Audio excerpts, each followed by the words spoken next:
நமக்கு நாமே முன்வந்து மனமு வந்து நிதியை திரட்டி தோழர்கள் மனமு வந்து தருவதை திரட்டி இந்த விழாவை நடத்துகிறோம்.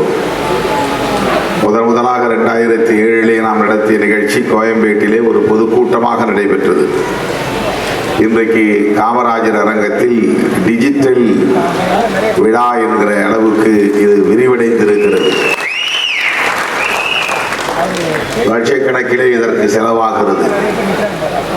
ஆகவே இதையெல்லாம் கட்சியின் முன்னோடிகள் ஏற்றுக்கொள்ளுகிற ஒரு நிகழ்வாக இந்த நிகழ்வை நாம் ஆண்டுதோறும் நடத்துகிறோம். அம்பேத்கர் சுடர் விருதுக்கு வழங்கிய தோழர்கள் கி கோவேந்தன், ஸ்ரூ ரவிக்குமார், சி சவுந்தர், சேலம் வசந்த் பெருமாள், அறிவுடை நம்பி கடலூர், வன்னி அரசு, சங்கத்தமிழன், பெரம்பலூர் கிட்டு, பெங்களூர் கணேஷ், சவுதி ராஜ்குமார், அரசு ஊழியர் ஐக்கிய பேரவை, கல்பாக்கம் அரசு ஊழியர்